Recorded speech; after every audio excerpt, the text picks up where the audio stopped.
మిత్రులారా, ధ్రువ రాఠీ అనేటటువంటి యూట్యూబర్ గురించి ఈ పాటికే మీరందరూ వినే ఉంటారు. నాకు చాలా ఇష్టమైనటువంటి యూట్యూబర్, అత్యంత సాహసికుడు, ధైర్యవంతుడు. ఆయన ధైర్యం చూస్తుంటుంటే చాలామంది కాకలు తీరినటువంటి రాజకీయ నాయకులు కూడా విస్తుపోతున్నారన్నమాట. ఏమిటిది? డిజిటల్ రంగంలో, డిజిటల్ యుద్ధ భూమిలో ఒకే ఒక్కడు మొత్తం వేల కోట్ల హస్తాలతో కేవలం ఒకే ఒక యూట్యూబ్ అనేటటువంటి అస్త్రంతో నరేంద్ర మోడీని ఢీకొంటున్నాడనమాట. మీకు హిందీ వస్తే తప్పనిసరిగా ధ్రువ రాఠీ అని కొట్టండి, యూట్యూబ్లోకి వెళ్ళండి, ఆయన వీడియోలన్నీ మీకు దొరుకుతాయి.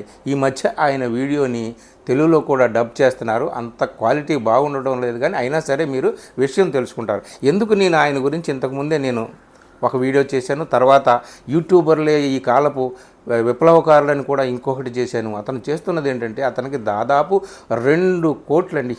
ఈరోజే చెప్పాడు, ఈరోజు నిన్న చూశాను, ఆయనకి 2 కోట్ల సబ్స్క్రైబర్లు అయ్యారు. 2 కోట్ల సబ్స్క్రైబర్లు అంటే మాటల.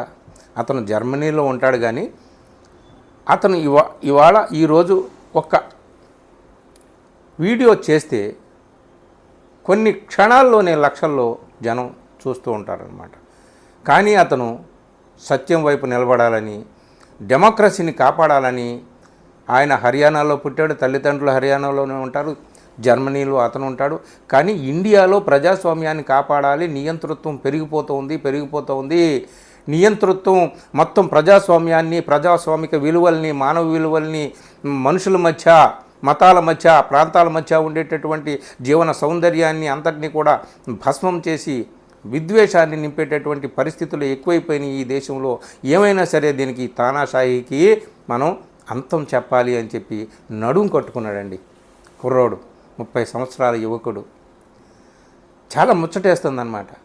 ఈ వరుసగా ఈ మధ్యకాలంలో అతను చేసినటువంటి వీడియోలు ఎంత విప్లవాన్ని సృష్టించాయంటే, ఒకటి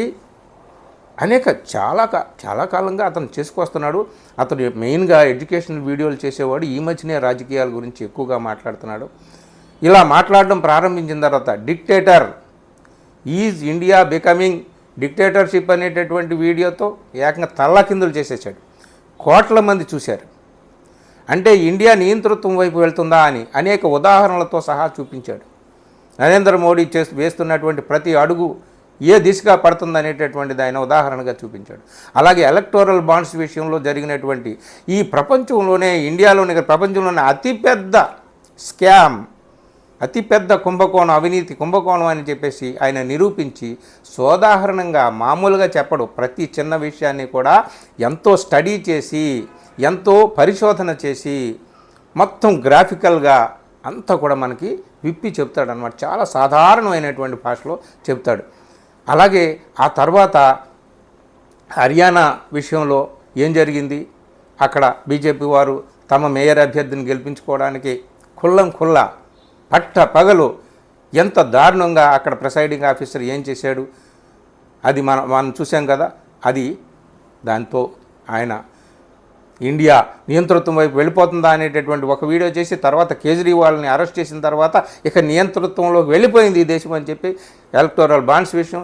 తర్వాత ఈ మధ్యన ఇంకా చేస్తూ ఆయన ఎన్నికలు జరుగుతున్నాయి, ఓటే మీ చేతిలో ఉన్న ఆయుధం, నా వీడియోల్ని మొత్తం అన్ని చోట్లకి మీరు ప్రచారంలో పెట్టండి అని చెప్పి ఒక నినాదం ఇచ్చి, అందరూ ఎంతమంది కోట్ల మంది ఆయనకి ప్రత్యర్థులుగా, శత్రువుల్లాగా ట్రోల్ చేసినప్పటికీ కూడా ఆయన భయపడకుండా ప్రచారం చేస్తే, మొన్న చూశాను వీడియోలు, ఆయన వీడియో పెట్టుకొని గ్రామాల్లో సినిమాలు చూస్తారే పెద్ద తెర మీద, అలాగా ఆయన వీడియోలు గుంపులుగా 100,000 సంఖ్యలో ప్రజలు చూస్తున్నారండి ధ్రువ రాఠీ వీడియోని. ఇప్పుడు రీసెంట్గా చేసినటువంటి 2-3 వీడియోలు అసలు ఈ మోడీ ఎవరు, ఆయన చెప్తున్నటువంటి మాటలు ఏమిటి, ఆయన చెప్తున్నటువంటి మాటల్లో సత్యం ఎంత, అసత్యం ఎంత, నేను ఏమీ లేదు, నేను ఒక యోగిని, మొత్తం అంతా విసర్జించినటువంటి వాడిని, త్యాగం చేసినటువంటి వాడిని, నాకు కుటుంబం లేదు అని చెప్తున్నటువంటి మనిషి అసలు ఈయన కుటుంబంతో ఈయనకి సంబంధం లేదు, భార్యతో సంబంధం లేదు, అన్నదమ్ములతో సంబంధం లేదు నిజమే.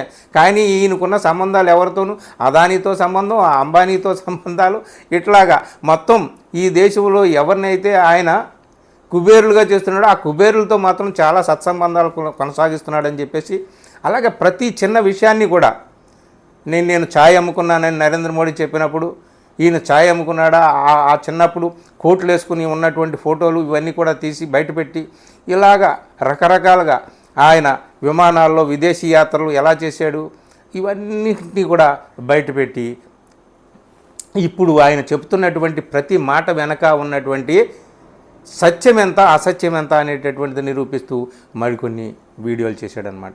ఒక్కొక్క వీడియో అణుబాంబు కంటే కూడా అతి భయంకరమైనటువంటి శక్తి కలిగినటువంటి వీడియోని అతను వదిలాడు. ఈ ఎన్నికల్లో మిగిలిన రాజకీయ పార్టీలు చేస్తున్నటువంటి ప్రచారం ఒక ఎత్తు అయితే ధ్రువరాఠి వీడియో చేస్తున్నటువంటి ప్రచారం ఒక ఎత్తు. ఇలాంటి గొప్ప సాహసికులైనటువంటి యువకులు ఈ దేశానికి ఎంతైనా అవసరం ఉంది. అందుకనే ధ్రువరాఠి వీడియో ఖచ్చితంగా మీరు చూడండి. హిందీ వస్తే తప్పనిసరిగా ఆయన వీడియోలు చూడండి, తెలుగులో కూడా డబ్ చేస్తున్నారు చూడండి.